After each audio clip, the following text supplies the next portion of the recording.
For all those that don't know me, I'm Julie. I'm host for this room and club. Besides pinging people in, make sure you're following me, all our moderators, panelists, co-hosts here today, and check out and follow anyone with the little party hat next to the name. Those are folks that are new to Clubhouse. Start following them, get them supported. We do encourage everyone to raise their digital hand. We'll do our best to get to everybody. So those of you that would like to speak or join the conversation, please do. Additionally, to support those using closed caption, we do ask that you state your name when you begin speaking and state your name again at the end. So, for example, my name is, and I'm done speaking. And for any questions, comments, feedback, suggestions, if you'd like to join the panel again or recommend anyone, please send me an email. You can find that in my bio, as well as our Consuli social media links. Please follow us. I love hearing from you guys. You can back channel me as well, now that you can do that on Clubhouse. For those that don't yet know Consuli, broadly, Consuli is a public benefit company with the mission to enable individuals to participate in the data economy. Experts do suggest our individual data is worth $20,000 per year. So we help people choose who gets access to and how their personal information is used, and if and when desired, get them paid for their data and make medicine better. We do this by operating a marketplace for members where we become their agent, and our members receive smart matched, individualized offers from us for opportunities, including things like participating in clinical trials and data trials. There's no cost to join our movement, and you can learn more at consuli.net. That's consuli.net. Again, those links are in my bio, as well as our Consuli Conversations Club. So you can tap the little house at the top. Be sure to follow us. You'll be able to see all our upcoming rooms, as well as send any messages that way, and find all our details there. It is now my pleasure to turn the floor over to our room moderator, Elizabeth Dreicer, who is a philanthropist, activist, and co-founder and CEO of Consuli. Elizabeth will be introducing our distinguished panelists and guests. Elizabeth, now over to you. This is Julie, and I'm done speaking. Thanks so much, Julie. And thanks again for your and Spencer's help in making this event possible. And welcome. We're happy to host and facilitate this room. I also want to say thank you again to our co-panelists. Lots of great discussion that I'm anticipating here, and look forward to that. Just a quick thing, for those that don't yet know this, we have and are hosting a public Miro board, and you can find the link in my bio or Julie's bio. And this is an invitation for you to collaborate and share your information, and also curate the materials. So we've been keeping track of the discussions that have been taking place over the last number of months, and you'll see it's quite a full undertaking, and thanks to Spencer, who inherited this and has taken it over. Spencer, before I introduce our panelists, I'd like to give you an opportunity to say hello. Just very briefly, Spencer Gurley is a member of our team, and in partnership with others is helping us stand up the Data Dignity Alliance. Spencer, over to you for a few opening remarks. Hi, everyone. Just a little bit I'll start with a little bit of a background. I'm Spencer, and I just graduated from the University of California, Santa Cruz, where I did a lot of research in ethical algorithms, fairness and machine learning, and data rights. I helped Linda establish the Center for Applied Values and Ethics in Advancing Technologies. And since graduating, they helped me pair up with Consuli to kind of try and set up a coalition of people and organizations that are trying to bring data ownership, transparency, consent, privacy to everyone. I think it's going to be one of the bigger issues that's coming in our time, and I think now is a great time to talk about it. I'm super excited that we have a lot of great people here to facilitate and have this important conversation. Over to you. My name is Spencer, and I'm done speaking. Thanks, Spencer. Okay, so this is Elizabeth, and first up, I'd like to introduce Alice Rathjen. Alice, welcome again. We're delighted you're with us. Alice is one of the early pioneers of computational biology and spatial analysis of genomes. She's been a serial entrepreneur in genomics for nearly 2 decades, having launched Dominga, the first direct-to-consumer genetic testing service in 2000, and DNA Guide, the first genome browser for mobile platforms in 2009. She previously won the Kauffman Award for Women in Science and Technology.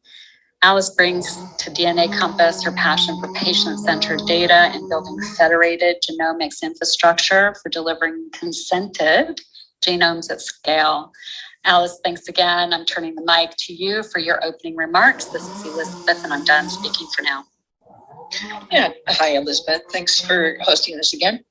Just briefly, opening remarks. I'm wanting to explore possibilities for some sort of legal definition of a digital human being and seeing if we can have these machine learning and AI algorithms dependent upon a human domain registrar model where individuals choose a guardian for that secure web feed, and people have the ability to revoke access to algorithms that aren't serving the public good. And I'm Alice, and I'm done speaking. Well, I love that. Very concise. I get that now in a way that I know you've been talking about that for a few sessions now, and it's clicking in a way that I can see that practically come to life. So Alice, thank you so much for expositing that. Okay, so next up, okay, wait a second, somebody's changing me. Next up, I'm going to introduce David Lang. David is an advisor to Consuli, helping it. Hi, did I miss something? Can you guys hear me? Yes. Yep.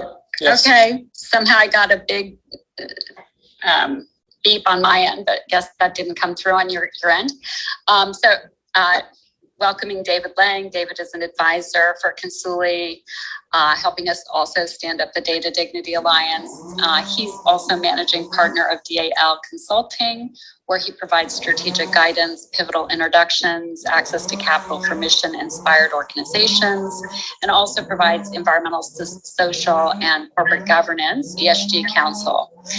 David was the founding executive director of the Balboa Park Cultural Partnership, the collaborative body for the 26 cultural institutions in San Diego's historic Balboa Park.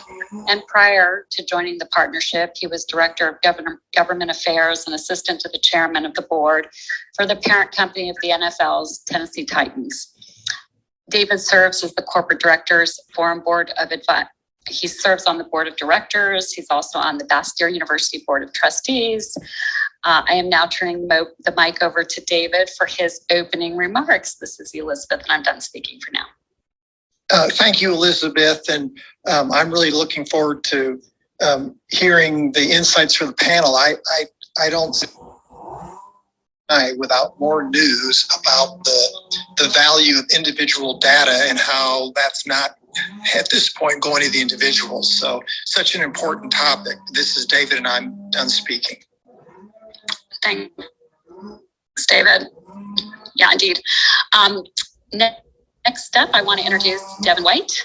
Devon is the co-founder and CEO of Field, a mission-driven company that introduces people to their brain using transformational neurotech to help them become happier, more balanced, and fulfilled. His intent on improving the well-being of billions. He's also a co-founder, board member, and director of marketing for the Global Brain Data Foundation, a charitable and educational US-based and internationally facing nonprofit focused on ensuring data and human empowerment through the support of neurotechnology. Core to the organization's mission is the belief that no person or entity has the right to alter another's data, behaviors, or consciousness without that individual's explicit and specific permission. Devon, I'm turning the mic to you for your opening remarks. This is Elizabeth, and I'm done speaking for now. Thank you, Elizabeth. This is Devon, and thrilled to be here with you all. I just got an email that said we are currently emitting 59 billion tons of greenhouse gases each year. And by most accounts, it's probably well past due that we fix that, but there's really no putting the genie back in the bottle. And data is the same kind of existential threat to humanity. And it's critical that we figure out how to keep that coal in the earth, how to make sure in this case that people get to own their own data and that they have the ability to give and revoke access to that, and that they become educated as quickly as possible. So my primary effort, we've already built a tremendous amount of technology and databases that move that forward. What I'm thrilled to do is continue to talk about it and also to build that with like-minded people, because the time is now. I'm Devon, and I'm done for now. Thanks so much, Devon. Okay, so next up, I'd like to introduce Annalisa Eichholzer. Hopefully I didn't mess up your name too much, Annalisa. Did I get that? It's a difficult one, so don't worry. Can you just say it out loud so I can hear it? Yeah, sure. The last name is Eichholzer. Eichholzer. Okay, thank you. Yeah, that's fine. Yeah. Thank you. Welcome. So Annalisa joined the Open Data Institute in 2019. She works across various teams to build long-term relationships with key partners in the private and third sector organizations. She's contributed to research and advisory projects with a focus on data sharing for climate action and data ethics. Before joining the ODI, that's the Open Data Institute, she worked in academic publishing and holds degrees in media and communications from the London School of Economics, where she explored the topics of data and information within contemporary societies and optimized urbanism.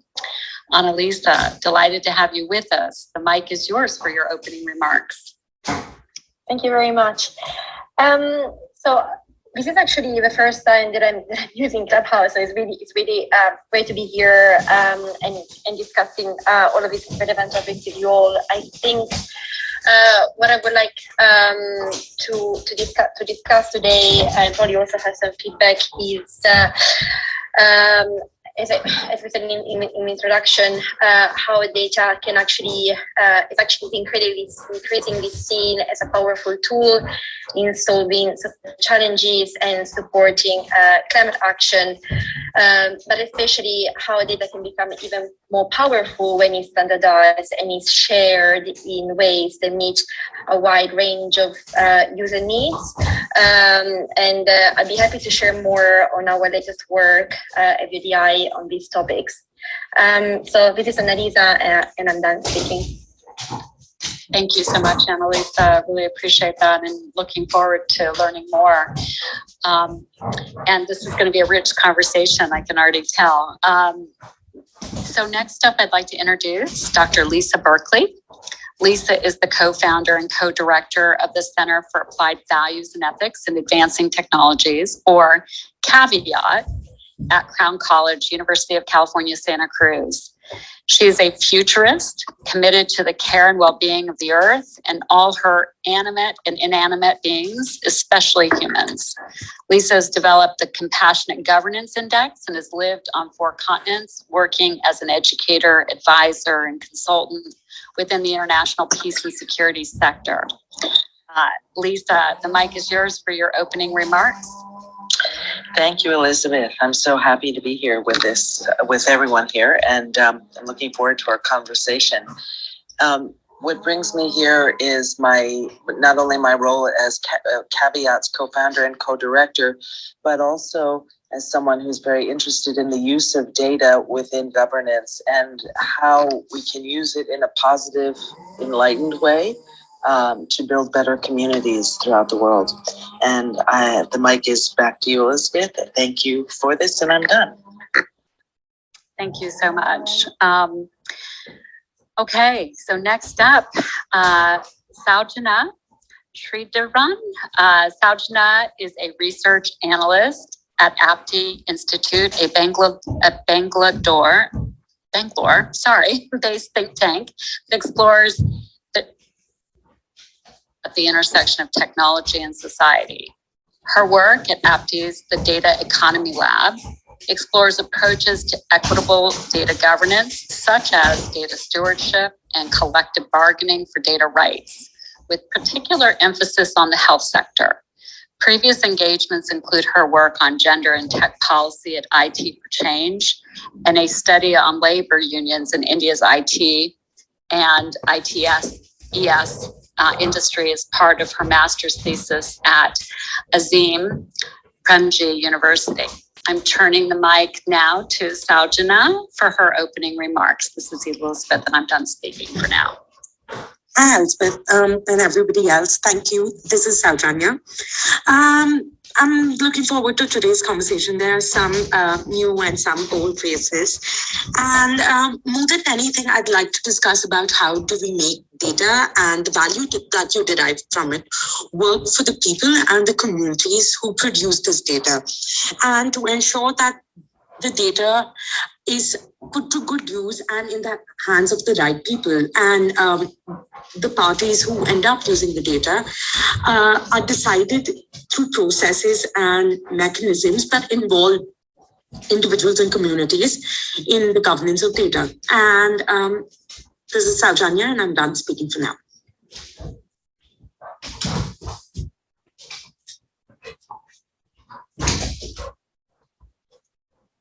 Hello. Hello. Hi, sorry about that, guys. I was on mute, so thanks so much, Soujanya. So now that we've introduced our panel, let's dig in. We've got lots to discuss. Are you guys able to hear me, though? I just keep getting these interruption notices with a red bar. I don't know if anybody else is getting this, saying poor quality. I hear you perfectly. This is Devon. I can hear you too, yeah. Okay. All right. Well, then I will just ignore the fact that literally during this call, I've probably gotten, 20 of those notices across Clubhouse. I've never seen that before. So, all right. Well, we'll just press on, and guys, just somebody come off mute if you somehow don't hear me or if I become garbled. Okay. So now that we've got our panel introduced, let's dig in. So we heard from different members as they opened and shared their beginning remarks. I'd love to try and extend some of these ideas and dig into them to see how they actually can be realized. And I know that, talking is great, and we're here to explore the edges and the contours of this topic. And it's also a place where we're hoping that both panelists that are working in the domain as well as the audience members get ideas that can help us move ourselves forward. So with that, would love to ask our panel, and I might just start with Alice, just since she exposited a very specific mechanism by which one could establish governance and technical function over one's data. I'd love to hear her maybe share a little bit more about that for us to explore that particular topic. And then we'll go in depth on some of these other topics that got surfaced. So Alice, can I turn the mic over to you? And can you share a little bit more about how you envision realizing the very succinct, domain, and I don't even want to say it because I may not say it exactly the way you would. So I'm going to turn the mic over to you. This is Elizabeth, and I'm done speaking for now. Okay. Thank you, Elizabeth. So I'll try to make it as concrete as possible. So it seems to me that human beings exist on the web currently as fragmented, de-identified data. And we, in the United States particularly, the web's kind of addicted to monetizing de-identified data. Now, what the question is, what kind of web do we want moving forward? And we can argue, I'd like in the US for there to emerge a legal definition of a digital human being. And perhaps it's like as soon as the data set's 1 in a trillion persons, or, something that pushes the threshold that it's such an intimate data set, or is so specific that it needs to be treated as a human domain. And Facebook and all these other entities that have a digital human would have to make it a subdomain off their network available to the individual as a secure web service, with them being able to specify a guardian and deny access to algorithms that aren't serving public good. And then outside the US, what we're trying to do is treat the genome as the data file format for a digital human being and get countries to reuse their existing Earth mapping infrastructure to consent those genomes at scale based on local and regional control. So those are the two avenues that I'm working on. And I'm done speaking. It's Alice, I'm done speaking. Thanks so much, Alice. I want to open it up to the panel to also.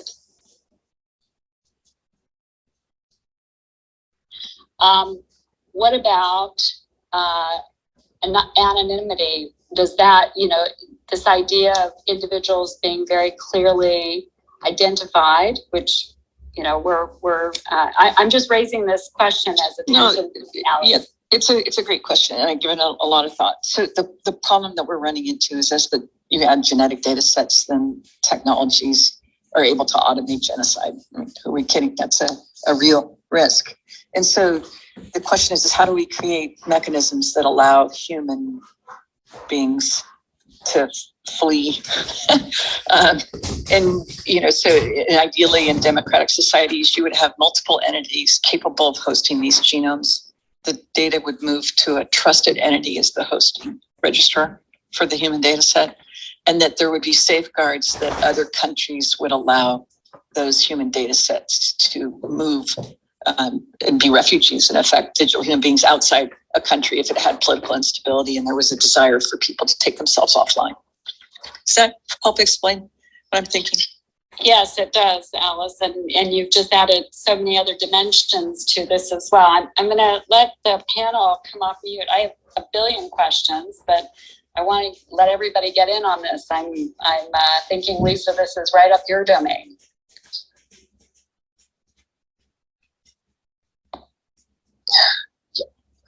I'm having some trouble. I keep getting the red sign that you keep. Yes. Getting. And so yes. I'm having trouble hearing, and actually I was just trying to fix my Wi-Fi. So I'm gonna go ahead. Sure, take a minute. Yeah, take a minute to switch to different Wi-Fi. We'll come back to you. I know Great. You have a lot to add to this, so hopefully. Okay, thanks. Absolutely. Devon, I see you came off and would love to turn the mic to you. All right, thank you very much, Elizabeth. This is Devon. And Alice, I co-founded something called the Global Brain Data Foundation, which essentially looks at we look at this at the 2020s as the decade of the brain, and that this is a special form of data. It's incredibly personal, as obviously is genetics. And it's also, you're drinking from the fire hose. I mean, if I put on one of my other company Field, we put on one of our caps, there's 19 separate channels, and we're collecting data every microsecond. And it's incredibly personal, and you can tell a tremendous amount about somebody. So the first move we made as Field became more real was, okay, we don't want to own this data. This needs to belong to the individual, which solved one problem in terms of just how the neuro world works. Where currently you go to one company and they collect your data and they own it. And if you want to find out about your brain and you go to a different company, you have to do that whole experience again over and over, because everyone is going in with the same mindset of, there's gold to be mined here. So we said, okay, we're going to move this to a neutral third-party server. And thus the Global Brain Data Foundation was born.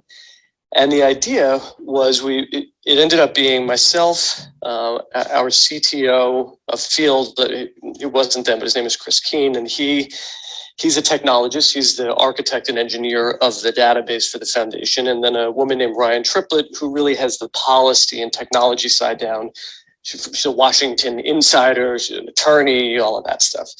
And the approach was, because this is a unique kind of data, we can have the conversation as separate from the rest of the data economy. We can say, hey, it's a special case, and we should agree to how the ethics of this work ahead of time before everybody goes crazy and says, we're going to own this. And we had some great people on the call. IBM, General Counsel for Neuralink was there, and they were all essentially voting toward, yes, it's important for people to own their own data.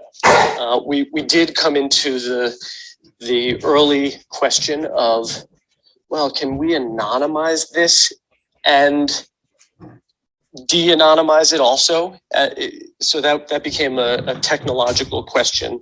But the approach, I think, that we ended up coming to, first and foremost, we modeled a lot of what was happening in the world of genetics. That was the closest that we saw to what we wanted to build. So thank you, Alice, for all the work that you all already put in there. And we then developed a database that has cutting edge technology, stands on the cloud, it's encrypted at rest using personal row-based security. So the data is all double authenticated. It's only available to people who've been granted access. The individual has the ability to give and revoke that access as they please. And then it just became about, how do we start to move people into this model? And as we popularize it, can we look backward at other data that's already out there and start, as someone suggested earlier, kind of, I think it was you, Alice, insisting sort of that in a right side of wrong side of history presentation, that companies start to give the data back and give ownership to the individual. So I think that's all, it's a lot about taking the ethics that we want and building it into the technology and making it a neutral third party that people can come to trust, and it gives them a place to own their data and do all of the things that it needs to do through that third party. And then there's an ecosystem that can be built around it to create the checks and balances that are necessary. This is Devon, and I am done speaking for now. Thank you so much, Devon. I appreciate that. And others that want to get in on this, I mean, there's so much here. So, Soujanya, the mic is yours. Hi. I just wanted to draw attention to how we look at data, and conversations around data and the metaphors that we use have very powerful implications for how data is regulated. So the Economist calls it data as the new oil, and then you have successive legislations that treat it as a resource. But is this the correct paradigm to view data? That is up for discussion. And at least in my research experience, sometimes viewing data as property and attaching ownership rights, as you would to say a piece of house or a piece of land or anything, is sometimes a bit misguided, I would say. And there's excellent research that is primarily coming out of the UK in this regard. And I'm sure Annalisa can talk us through this, because I've seen her and her colleagues also work on this at the ODI, which is that often property rights are alienable. So when you and I sell our house, we cease to exercise any rights over that particular house, right? So would that be the case with our data? So the moment we sell it to a third party, whether that third party is approved by you or not, they become the final arbiters of how your data is used. And that is often not the most ideal outcome, because at the end of the day, the data economy has entrenched power asymmetries. It is between us as individual users and big tech corporations, but also increasingly between governments and how they use our data, whether it's being directed to, algorithmic decision making in criminal justice systems, as is common in the United States itself, for example, or in elsewhere in Australia. It was used, algorithmic decision making was used to exclude people from receiving welfare benefits. So you see that a lot, all this happens because individuals are not, don't have a meaningful framework to exercise their rights over data, to participate in how their data is used. So maybe looking at it from a decisional autonomy lens, seeing how, individuals and communities can be included in decisions about their data through a framework of rights could be a useful starting point, I guess. Yes, Soujanya, I really appreciate you raising this, and I think really important distinction here in terms of, transferability of licensing versus, outright, data purchasing. I think those are really important distinctions, as well as all the other components, the government, statecraft, some of the stuff that we heard Alice speak about of, even automating, things like, genocide and, there's all these unintended consequences. This is the problem and it's the problem sphere that right now we have the wild, wild west going, right? Because it's what's happening is we have companies and governments sort of trampling on the lack of, clear framework for rights. So the sooner that we establish an ethical framework, it seems to me like that will be very beneficial to individuals, and that will, it's a global phenomenon since we're not dealing with borders. I want to make sure folks just take yourself off mute. Oh, Lisa, I see you. The mic is yours. Okay, hopefully I can stay here for a little bit longer. So, one of the things that I think about is just the fact that each individual's data is worth, $20,000 per year? And where does that money go? And as I kind of think about that, I also think, to the point of this conversation, who's using it and for what purposes? And then when we're talking about the role of governance, the data that can be used and manipulated for different stakeholders' specific interests, then when you go and look and speak with policymakers about these issues, there's a lot of resistance. Because partially we have that corporations are considered, valued as a person with their own inalienable rights. And so it gets into some very, very tricky space. And one of the things that I didn't mention in my bio is that I'm a city council person for the city of Marina, which is about 15 minutes north of Monterey, California. And a lot of my work, both at the local level, but also within the Democratic Party, when we talk about data and information, you see information being shared across the board, sort of in backroom conversations that is absolutely astounding. And it can just be the way in which people vote. And so, and not necessarily who you're voting for, because that's not, within the data voting fields or databases, but the fact that you voted or you're registered for a particular party and that you voted X number of years, that kind of information starts to paint a picture of where somebody's particular, I'll say, political leanings are. And when we hit a time such as we are in today, where there's such separation, such misinformation being shared about political perspectives or perspectives on issues, it raises all kinds of questions about how are we going to change policy for greater transparency. And I'm more just putting this out as forms of questions, and I know I just touched on a number of different areas, but these are the areas that I'm looking at the intersection of. So how can we move forward in a more transparent and ethical way? So I'm done speaking. Thank you. So much, Lisa. Yeah, you touched on so many things, and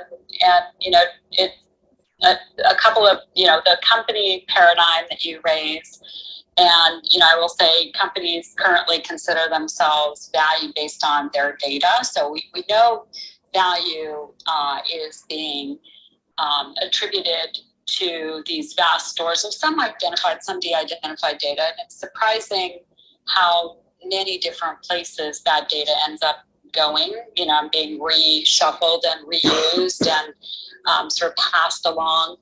The one of our prior guests talked about the strip mining, and I think Alice, you raised such a good, simple way of saying, the web is addicted to monetizing de-identified data, right? That is what's happening, and they're also addicted to strip mining it by taking individuals' names off and pretending that is sufficient. We know in healthcare that you don't really get anonymized data when you strip off the name. There's all kinds of ways you can reassemble the person. But nevertheless, we're talking, and you're talking about, sort of the political piece. We've heard human rights pieces. It's in so many ways, part of the challenge here is there's this mushrooming of issues. And it feels like we're in the territory of elephant safaris, if you know what I mean, where, there's just so many aspects, and it's huge, and it's gotten big so fast, well ahead of the thinking. I'm curious what folks think about, sort of what the first principles are. I know each of you guys have been thinking about it a long time. What do we think the first principles are that we need to tackle to start to create this ethical framework, which I believe is why we're all together having this conversation. Invite you to take yourself off mute, and would love to have you share. Okay, not all at once, guys. All right, well, Alice, I'll try. Okay, so there's certain things that are running in our favor in terms of improving the situation. One is that the original patents that were the core data file formats for the web are expiring. So it's possible to go to like a data ecology model, or and recreate the core human data file formats on the web. And then the second thing is, in the US and in the worldwide, I do think a legal definition of a digital human being, that human beings need to exist, or there has to, somehow we have to reassert human autonomy as the web being dependent upon human consent, and not, and that's not us being, renters in effect as user accounts. So I think a legal definition of a digital human being. And the third thing that we have, another mechanism in addition to the redesigning the core web, is the liability, the US, for better or for worse. So I think we need to start identifying lawsuits and get cases that, where there's proven harms, shown as a result of life-saving information being withheld, and that might provide the mechanism for human agency to emerge, and consent, and more digital human rights. Yeah, so you raised a good point. I think one of the candidates that we heard folks talk about before is the use case that I think got pretty wide publicity a couple of years ago, where Ascension took their patient health data. This is a large, sort of integrated health delivery network in America, for those that aren't in America. And they sold the de-identified data to Google, and Google then made an AI out of it. So, there's a real question about, well, what was the value? Was that properly conveyed? Particularly in the context of most of the consent forms that patients sign. Usually, you're giving up your data for research, but third party, is that permissible? Those are even in today's laws, because I think there's two edges of that, Alice. To your point, it's like the lawsuits in today's sort of regulatory environment have to ultimately rest on the paradigm of what happened and what the use case was at that time. I mean, we're seeing that type of major action going on with the Henrietta Lacks case that we discussed last time.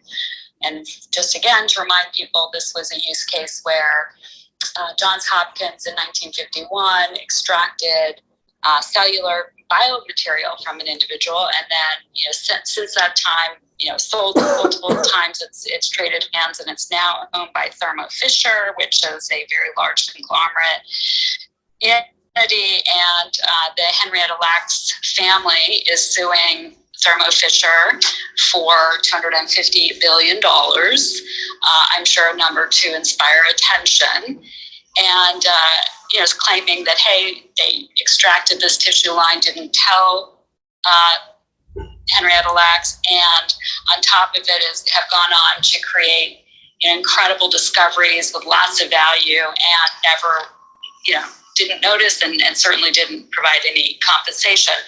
Were they allowed to do that? She didn't sign a consent. So, in that case, there may be, it's interesting that the older, prior to HIPAA, prior to the Health Information and Privacy Act, there may be more cases in that genre than the new cases that would probably take place after HIPAA took, provided all these legalese notices. So it'll be a very interesting paradigm to see. Soujanya, I saw you took yourself off of mute. I want to give the mic to you.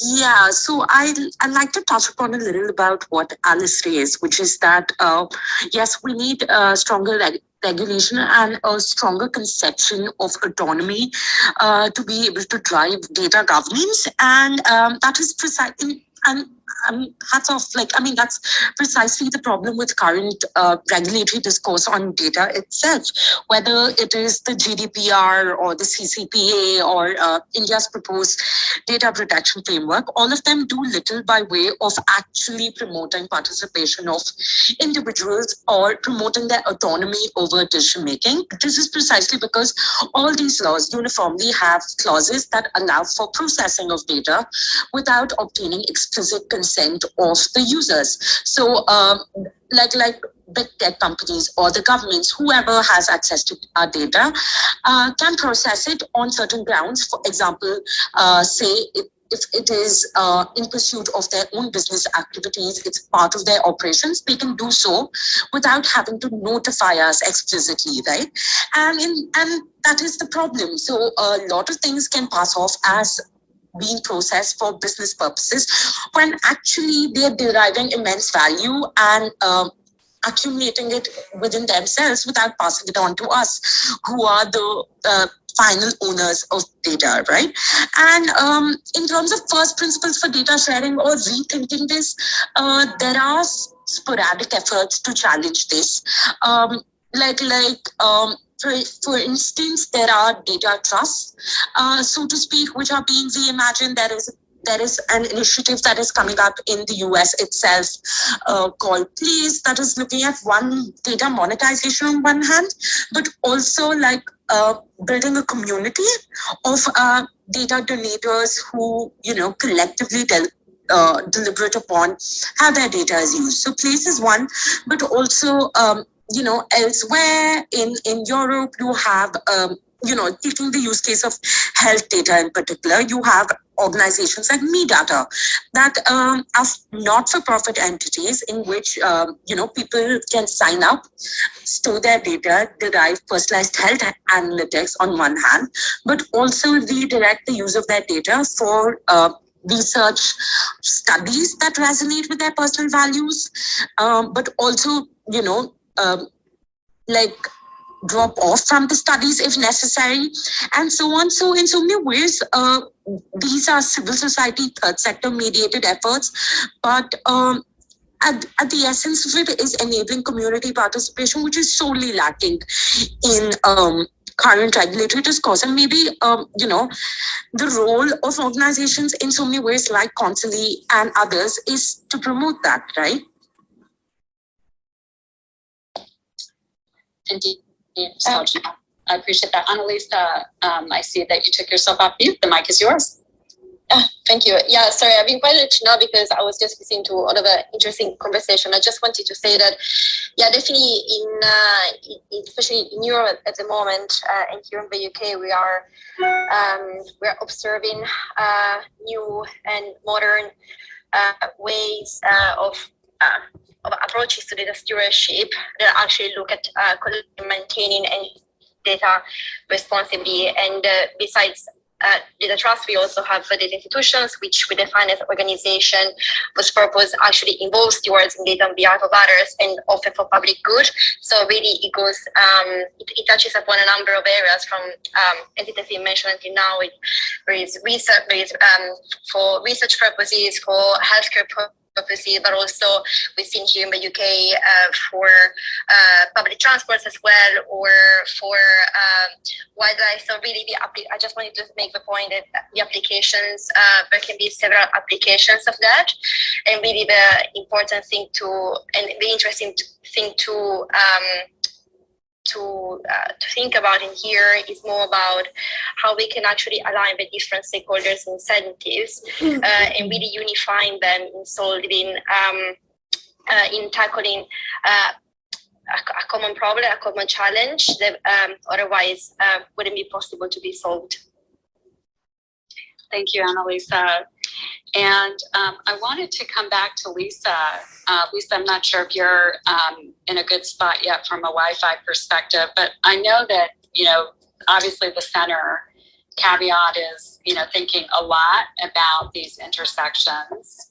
And I know that we've had some meetings, some of the people on this call participated in some first principles sort of sketching of a rights framework. And I know, we've got everything from, what is the first policy piece all the way to, Alice's wonderful, like how we actually implement. So Lisa, I'd love to turn it over to you to hear what you think we need to do to establish this broader frame, because what we're hearing, I think, is there's a patchwork of efforts all over the place. How do we bring that together at global level? So I think I've been able to hear bits and pieces of this conversation. I'm just going to sort of preface it with this, that I hope that I'm tracking correctly, because I'm having, like I said, terrible internet issues or Clubhouse issues. But with that said, I think that when we're looking at larger policy issues, I think on one hand, one of the first things that has to happen is that there needs to be more knowledge within government officials, and even as importantly, if not more importantly, mainstream population understanding that our data is being used. I mean, of course, there's that phrase, if you're not paying for the product, you are the product. But I don't think that the general population really understands what that means, nor do I think that the general population understands the application of it and how our data can be used for or against us. And so I say that within the context of some of the most relevant ways of changing policy is through activism and getting large masses of people and organizations highlighting the challenges that we're currently facing. So I think that when we're talking about policy changes, I think there's a whole very important education piece for both the general population, but also policymakers. And I think when we're talking about policy, I think, or let me say it like this, I think that there's an element of crowdsourcing, if you will, that needs to be brought into the conversation as more and more people are educated. I'm not sure that I have the exact answer. I hear on this call a number of people who are certainly thinking about it and probably have been thinking about it longer than I, it's an and. When we look at policy, it's a recognition that it will take a longer time, and certainly to recognize that our data, the questions that are arisen are, is it can we use the United Nations framework of human rights as a framework to look at our data as part of who we are and actually a reflection of our physical, mental, spiritual well-being? And then if we look at it through that lens, how do we govern it? And what right does an individual have to our data? So in policy, when we talk about policy practices, I think that's one of the key areas or frameworks that we can look at it as far as people's inalienable rights for their own protection. So that's just a springboard, I think, of where we can go. And I'm done speaking. Thank you. Thank you so much, Lisa. Alice, I see you came off mute. The mic is yours. Yeah, I just want to throw out something. You know, as these data sets become incredibly intimate, like reading our brain waves and the like, I just want to throw out that, you know, if we could contemplate a model based on the UN human rights framework, and what we need is like 3 countries, you know, where the data is physically hosted.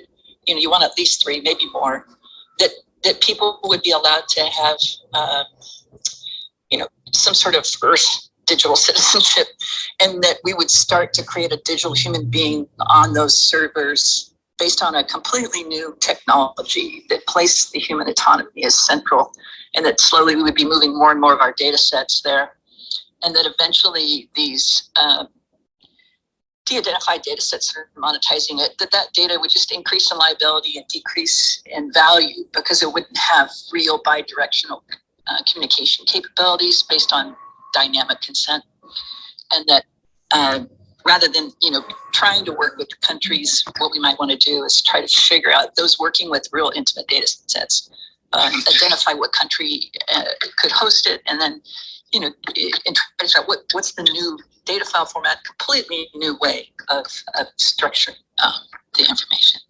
So It's interesting. I don't know if that makes sense, but I really don't like the idea of one company, even my own, just because you know we're fragile entities. Right. And, yeah. So we want the data to be able to flow. Yeah, it's a very interesting, you know, kind of the frame, because what you're talking about is like, how do we protect? There's multiple layers of this. You're talking about the fragility of entities. There's fragility of countries too, right? And so it's almost like, you know, one wants to have backups, but there's a deeper issue, which is what countries are domiciled in a way where the data could, you know, retain the challenge. One of the challenges I think we face, because there's this sort of backup question, but there's a fundamental question of how does the protection, you know, stay, you know, true to even at that moment, since we live in a dynamic world, right, with dynamic actors and, you know, to Lisa's point, dynamic policymakers, and things change. So what is the mechanism by which we really future-proof? Yeah. And I know, Devon, you know, you spoke to this earlier about the ways you're thinking about future-proofing, but you know, it's sort of like, is there even a mechanism to effectively, you know, future-proof? I'll let you guys jump in here. Go with like the wildlife corridors model, and then preserving wild sections. You know, like carving out parts of the web that have protected status, and then the wildlife corridors is just the human data being able to leave dysfunctional data systems. Can I jump in and add to this? Yeah.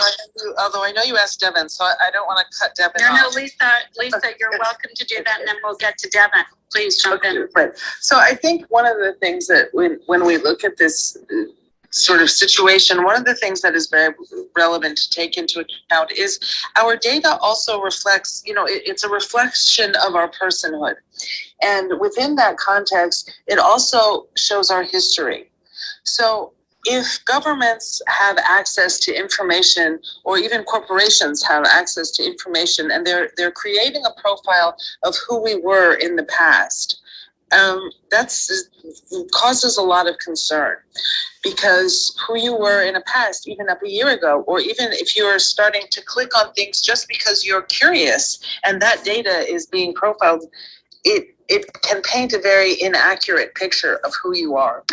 And so I think one of the things that we need to do is have an expiration of data accessibility, so that data for who we are, unless it's a very specific context, I mean, related to health, for example, but I think that there has to be some kind of expiration so that somebody can't dig too far back in your past and create an inaccurate picture of who you are. It's really up to an individual to show who they are today and be responsible for who they were in their past, and decide who gets information, who gets access to that information. I think too that there's something else that we've been looking at actually with you, Spencer, and other members of Consuli, which is that there are different types of data.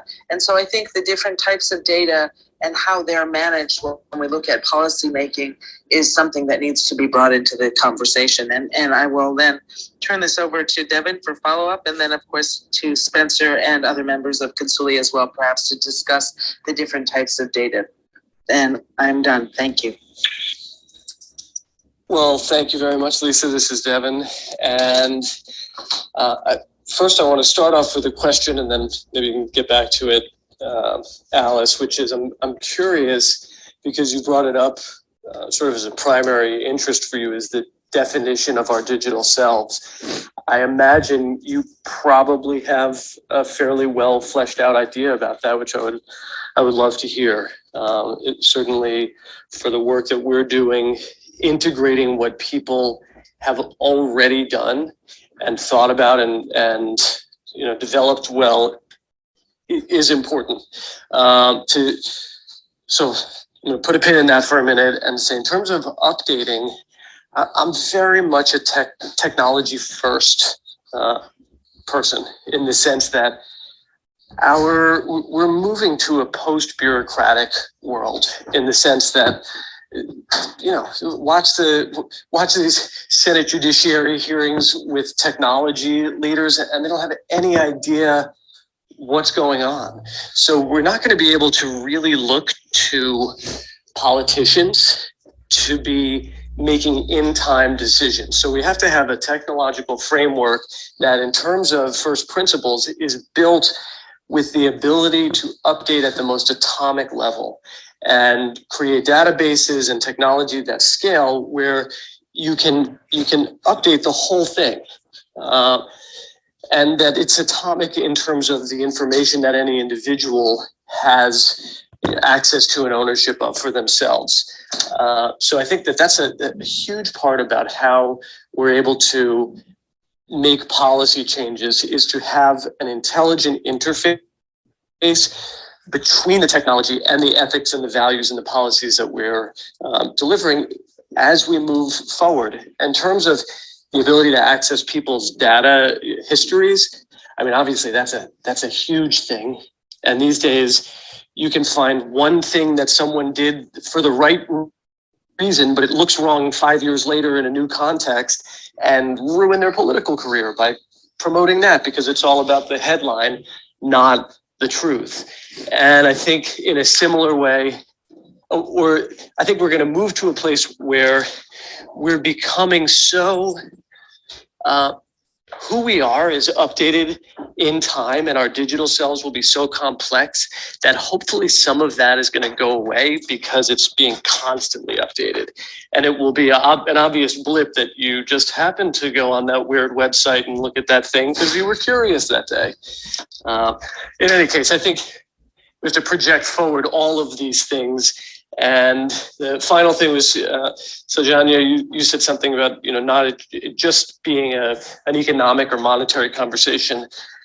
Again, when we bring it back to technology, I think that you can have all of it baked into the technology. The ethics, the human rights, the money, it's not one or the other. It's an all of these.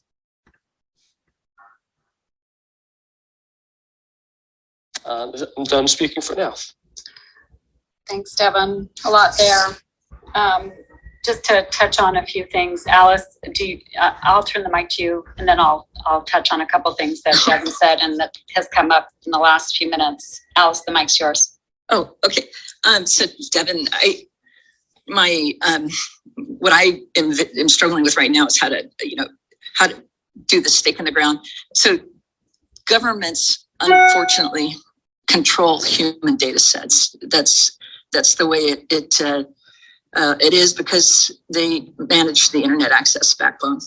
And so we have that issue of, by default, a government owns a human data set.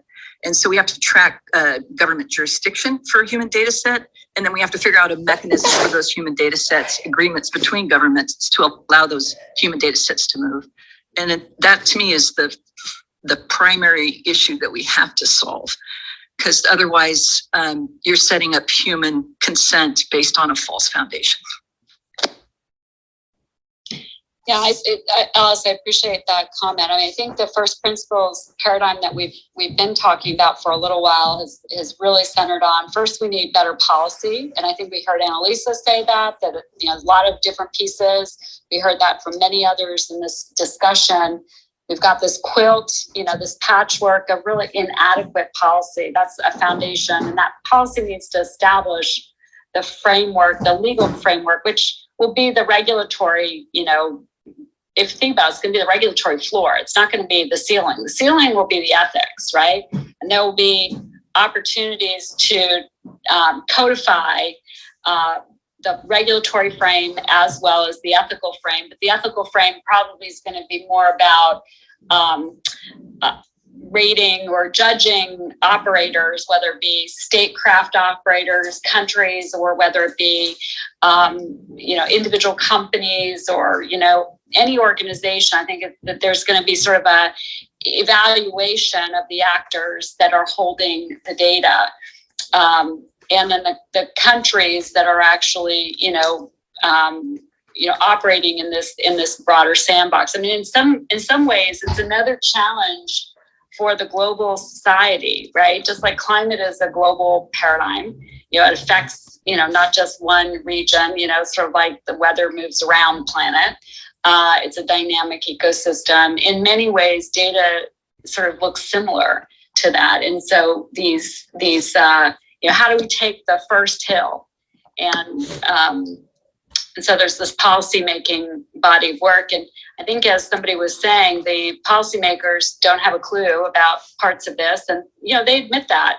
I think they recognize how complex it is and how fast moving it is. And so, many of them are talking about creating an agency to try and deal with, like, as many know, we've had Senator Gillibrand's office and Gil Rubiz on many times talking about the Data Protection Agency, with the idea being, okay, government policymakers can't solve it fast enough, but if we create an entity that is responsible, but that entity still needs a different set of rules of the road, right? We need a different regulatory framework for that entity to be able to be effective. So I'm sort of just expositing what you guys have already said in different ways. So where do we go from here? We need better policy. I'm curious, Annalisa and others, whether we understand, if anybody has really figured out, because there's the definition of who the person is, and I suspect that in this call, there's been a lot of work that, and I know we've certainly seen some of it, that can be assembled. Like, what is a digital person? How one identifies and authenticates that person, let's just put it in the parking lot for now, right? That there's a lot of work and ideas in that. And I think Alice has taken it quite a bit. Devon, you've done that as well. I'm curious if we just focus the rest of our chat on, the policy piece. Annalisa, can I ask you your perspective on where we are policy-wise in the corridors you're in? The mic's yours. Yeah, sure. So policy-wise, in terms of where we are, obviously there is a lot to do, and what we're trying to, the kind of role that we're trying to play with the DI is not only being the critical friend, but we're also we see ourselves as an organization that is doing practical advocacy, which means actually developing tools that policymakers, but also stakeholders in the private sector can use in order to make better decisions with data.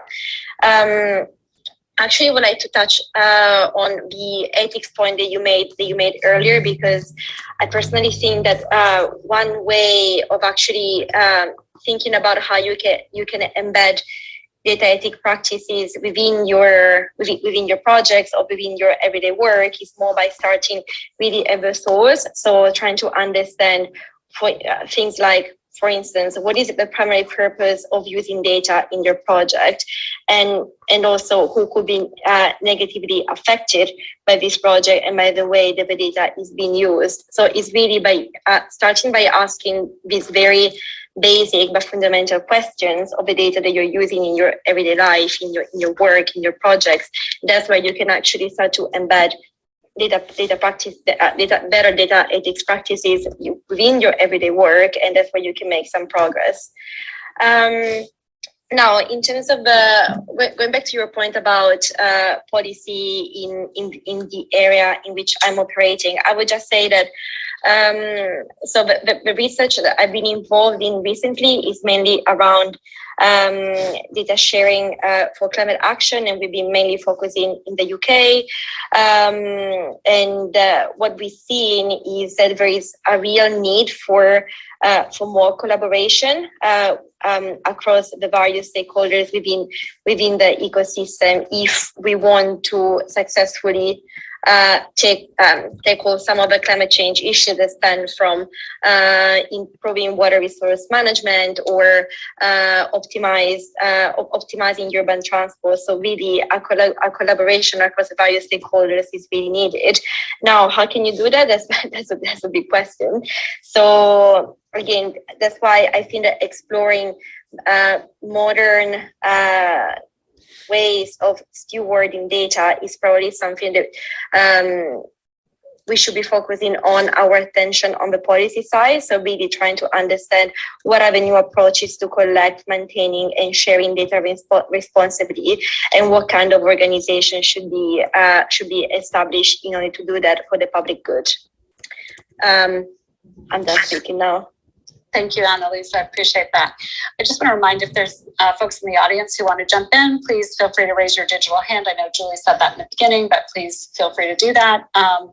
Okay, so, and also a reminder that the Miro board, which Spencer has been stewarding, has many of these ideas sort of quilted in that digital space that's open as well. And I think one of the benefits of collecting that information and also helping to guide the work, the intent here is to, as organizations choose to pull a thread, that hopefully, we've got the benefit of a lot of these ideas that have been captured. So it's not Groundhog Day every day. Spencer, wanted to give the mic to you to give you an opportunity to also get in on this conversation. The mic is yours, Spencer.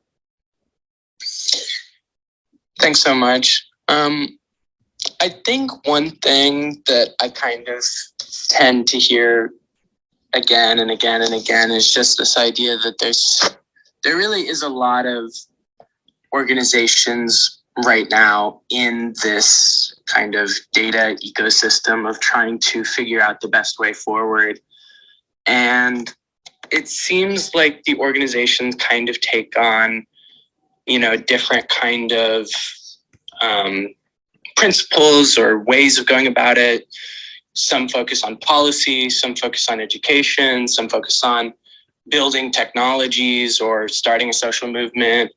And I kind of am curious and just kind of want to ask the panelists kind of what's the best way to combine forces on this, because it kind of seems like in order to take down Goliath, there kind of needs to be more of a collective goal, as it were. And as more and more organizations join the field, it kind of seems like it's really segmented into these different principles. So I'm just kind of curious, how do we come together and actually push for this change? Because as it is right now, it kind of seems like we're up against the Titan. Thanks, Spencer, for the question. I think love to hear thoughts from the panel. I know one of the areas that we've been hosting dialogue and having convenings is around actually writing advocacy policy, essentially policy language and then also educating congressional members in the United States at least to start to get them thinking about what we would need for first principles. So, what we've so far through the body of work that has taken place in Clubhouse and in stages like this, as well as some offline conversations, really trying to develop. And Lisa, I know you participated in that as well as others. It came down to, let's establish a framework for rights for individuals, sort of taking a human rights type approach. Let's make sure that there's, policy around real transparency, to answer, I think, Alice's point, who has my data, what are they doing with it? And then a legitimate consent framework, which no doubt needs to include guardians and supporters, because individuals, acting on their own, reading 100-page document for consent is, not a real legitimate thing. Alice, I see you came off mute. Love to turn the mic to you. Well, okay, so to have a law for digital human rights is going to take a long time. But one thing that could get implemented right away is a patient-friendly materials transfer agreement. And it's just, the same data transfer agreement universities have with pharma companies for the de-identified data, only you make something that could be used for patients worldwide that says basically if this data, creates a drug or something, it has to become affordable. It has to be tied to some sort of economic indicator so that the value of that data, whatever's created from it, is not cost prohibitive to the patients that provided it. I've been looking for one of those documents for years, and a patient-friendly data materials transfer agreement. I think that's a really interesting, sort of practical, which I think we've come to appreciate, that Alice, you always offer these very functional, practical solutions. And it's a great suggestion. Thoughts from the panel? Lisa, I see you. Yeah. Mike's yours. Thank you. That's a very intriguing idea.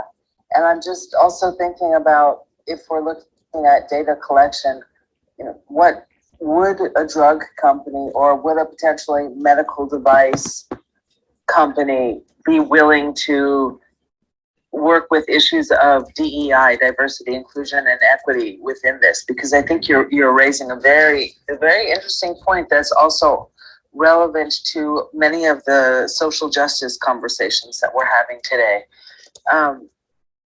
And I'm thinking about how that can be a lens for which we move forward in this arena. I know that Linda MacDonald Glenn, who unfortunately couldn't be with us today, and who Spencer made reference to earlier, she was the original founder of Caveat. She has come up with something called Turbo, the Tech Ethics Review Board, which is we're still in our development stages with it and hoping to pilot it soon.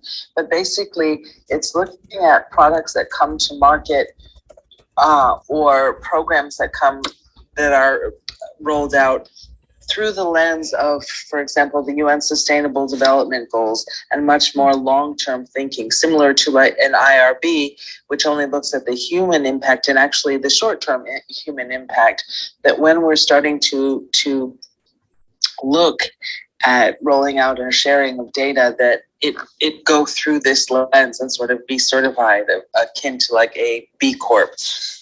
So that's just another thought of how we can move forward in this conversation. Thank you. I'm done. Thank you, Linda. Or Lisa, I'm sorry. I was thinking about Linda as you were speaking. So that Linda too. You're raising another piece of it. Alice, just one piece that, I think we're on the hunt also for really well thought out regulatory policy language, right? So you're talking about an actual, agreement that could be used, like material design. Like, I think that's a fantastic, thing to be on the lookout for. And I say that because I know we've got some folks that are, in other parts of the world.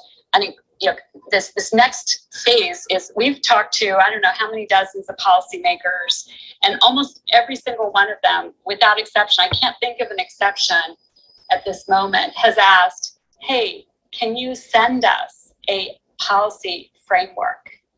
And, you know, it's been a big body of work to try to establish even, I would say, the scaffolding for that policy framework. And you guys, this conversation has just added layers to that scaffolding of things to consider, right? And then ultimately we've got to, you know, do this really hard thing of reduce to the core elements that could become a law, right? Whether it's, you know, whatever we call it, you know, the Data Dignity Act that's one sort of name that we've been tossing around. And I think that tries to capture much of what's been said here. But in the end, policymakers need the framework, and they actually need the draft legislation. And from there, then of course, you know, you have to find the person to carry it. And I know, Lisa, you've experience with that as well. So, you know, it's really getting down to the nub of, you know, how do we get that in place? That's one of the anchor pieces. Otherwise, we're dealing with the marketplace where, you know, you might make some progress with some companies in the coalition of the willing or good actor organizations, and it's going to be tiny in comparison to the tidal wave of, you know, the strip mining and the, you know, the current fragmented data all over the world. So, you know, just want to put that out there to all that are here and are listening. You know, I think we're actively looking for that policy frame. I'll now, since we're at the time where we're in our lightning round of final comments, I'll let you guys also, you know, sort of push back or add to or adjust, you know, what you heard. But we'd love to just go through a lightning round of, you know, sort of final thoughts as we're concluding yet another stimulating and rich discussion. All right, Alice, or Devon, I see you came off mute. I'll give you the mic first. All right, wonderful. Yeah, I have to jump a little early. So I'm going to make my this is Devon. I'm going to make my lightning round sort of in response to what we were just all talking about. The way that we organized it and have found it relatively effective at the foundation is we first made it a multi-stakeholder model. Government, industry, and consumer representatives all had to be at the table at the same time. So we weren't going with a begging bowl to any particular group. We were bringing them to the table and saying, this is what we're looking to develop. We want to come up with policy based on the needs of all three of these groups. So that was the first piece, was having everyone at the table. The second was we're ultimately going to develop this into technology, and we're going to educate people through a broad marketing campaign to bring the world on board with what needs to happen. So then let's have a large conversation with all of the main players and then split them out into what we called working groups, where they get to talk about the four main, you know, kind of high level things that need to be addressed in policy, turn those over 3 working group sessions into actionable items that then gets turned into technology. And now we've got an actual framework to bring the coalition of the willing together in on.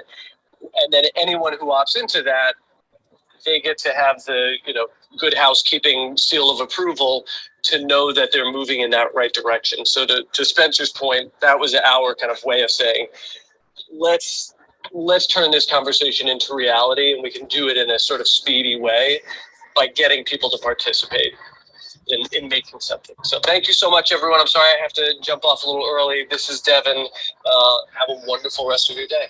Thanks so much, Devon. Glad to have you with us. All right, I'm going to turn it to Annalisa for your closing remarks. Sure, thanks, Louise.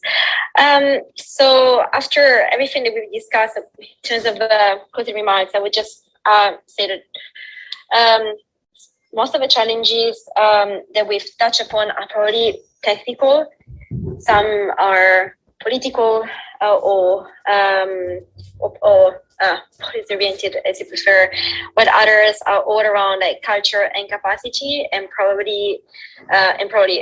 the issue is that they cannot be solved by organizations acting alone.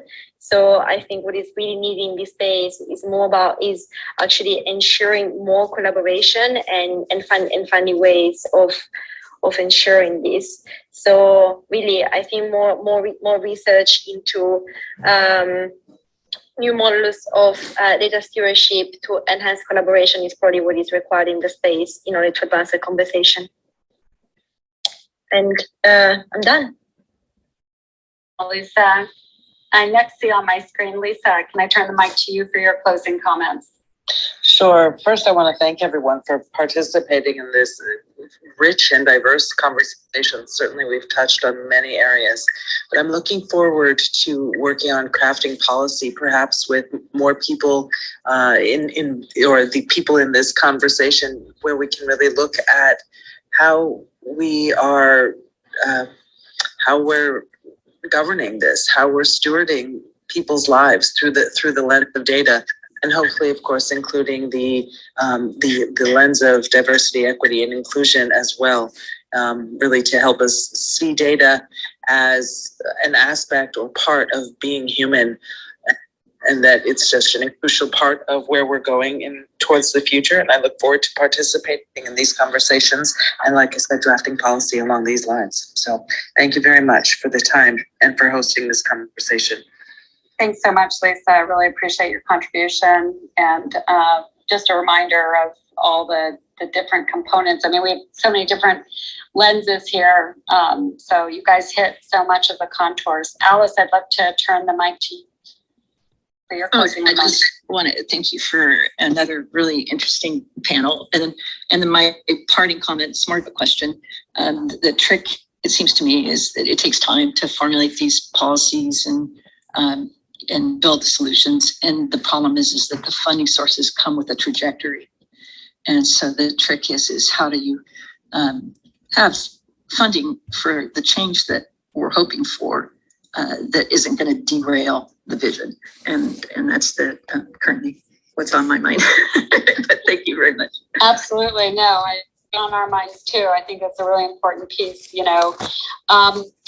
David, the mic is yours, your closing comment. Yeah, fascinating conversation, such rich content. I think just to add a piece, one of the pathways forward I see as a component is as many individuals everywhere joining an online community like Consuli.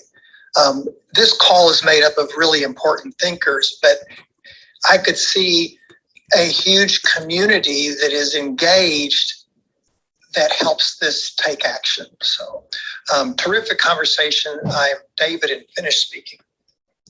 Thanks so much. And I do just want to distinguish for our panelists and for those that are listening that Consuli, sort of has its own lane, which is, to be a member agent. You think of us as, sort of a guardian of individuals. However, Consuli recognizes that there needs to be this rich array of policy developed, et cetera. And so we have, in partnership with some really good thinking with Linda and the Caveat folks, we've decided to stand up a Data Dignity Alliance, with the idea being to create a big tent for what's happening. So these other organizations that are doing pieces of this, but we know that there needs to be additional research, there needs to be advocacy, there needs to certainly be education of policymakers, and ultimately a holding accountable organizations that are holding data of individuals. So I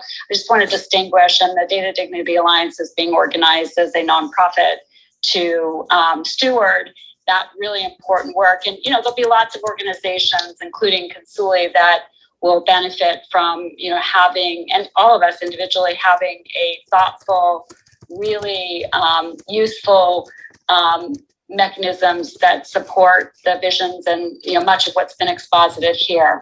So just want to say that. And then to the point of policy, Spencer, I know we have a few lawyers that really are specialized in this area, and I think we're aiming to have them join us the next time. I just am confirming with you, and I also want to give you a chance to say a last word before I turn it to Julie. Yeah, that's true. I think they are joining next time. I in terms of policy, I think there's kind of a separation of ideas. I know I kind of briefly touched about it when I was talking about the organizations and how each one tackles a different principle, but from the policymakers that I feel like we've talked to, typically, while this issue is on their radar, they are very focused on one aspect of solving it, or they have one idea of how they're going to solve it, and they can't even fathom something outside of that. And I think with education, collaboration, and kind of this movement that we're trying to start, is kind of the only way to educate both people and policymakers about just the absolute myriad of various topics, various problems, and various ways that people are kind of thinking about this issue. And I just think that it's conversations like these that are gonna kind of educate and bring people to more of a full understanding of this incredibly complex issue. So once again, I really appreciate everyone taking the time to kind of talk about this. I have one suggestion possibly for the next conversation, which is perhaps we could focus a little bit more on actionable items that we can bring to the table. I know this is, I think, our 10th clubhouse. I may be wrong on that, but I just think it's really important to start thinking about how do we bring this to the table. And I'd be very interested to hear if panelists would be open to that for the next conversation. I'm Spencer and I'm done speaking.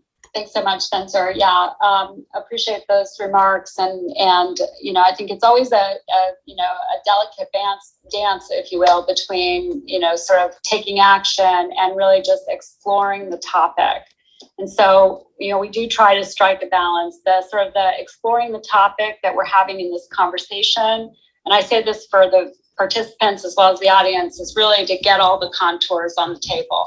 The taking action is really, the synthesis is happening on the Miro board and then happening in the policy work that will be, that's been started in the State of Dignity Alliance, but also will continue. So I just want to sort of give folks a sense that, I think it's a mix, and it will always feel a little messy, which is part of the collaboration journey. But so appreciate that. And I also appreciate that Spencer's, trying to help us make action and get things done. And, I also want to acknowledge the very practical, technical solutions that we heard from Devon and Alice and others, in the discussion here. And then the very practical, Lisa, like, how do we actually make policy? So with that, I just want to say deep thanks to our panelists and audience. Everybody's engagement is always off the chart. I personally feel stretched mentally from the journey. So appreciate you guys for that. And then just thanks to our team for putting this together. Obviously, it doesn't happen without them. Spencer, Julie, take a bow. And, we invite contribution and input. And, please, this is also an invitation. If anybody knows of an ethnography type person or library science type mind that would want to steward the Miro board and help us, move things from ideas to action, we'd love that. So, please reach out to Spencer if anybody comes to mind, or if you'd like to raise your hand, and then gratitude to the team. Julie, I'm turning it back over to you for your closing announcement. Hi, thank you, Elizabeth. This is Julie speaking. Thanks, everyone. Really another great conversation as always. Thank you so much for joining us. In closing, again, I'm Julie Szmyd, project manager at Consuli and host for this Room Club. As we wrap up, I just want to make sure everybody knows, in addition to this room, we host a long COVID and clinical trials room. You can learn more by following our club. Just tap the little green house at the top. We are Consuli Conversations. Also, be sure to check out and follow me and our moderators, panelists here, for those that are new to the room. And feel free to reach out to me directly. As always, my email is in my bio. So I love hearing from you guys. If you have any questions, comments, feedback, suggestions, if you'd like to recommend anyone to the panel for the next time. And please follow us on social media. You'll find handles, again, in my bio and in our club. So for those that join during or after our opening announcements and don't yet know Consuli, broadly, Consuli is a public benefit company with a mission to enable individuals to participate in the data economy. Experts suggest our individual data is worth $20,000 per year. So we help people take control and choose who gets access to and how their personal health information is used.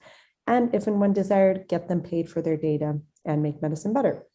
We do this by operating a marketplace for members where we become their agent. Our members receive smart matched, individualized offers from us for opportunities, including to participate in clinical and data trials. There's no cost to join our movement, and you can learn more about us on our website. That's consuli.net, consuli.net. Very much looking forward to the next Clubhouse discussion. I'll leave this room open for just a few minutes for anyone that wants to linger.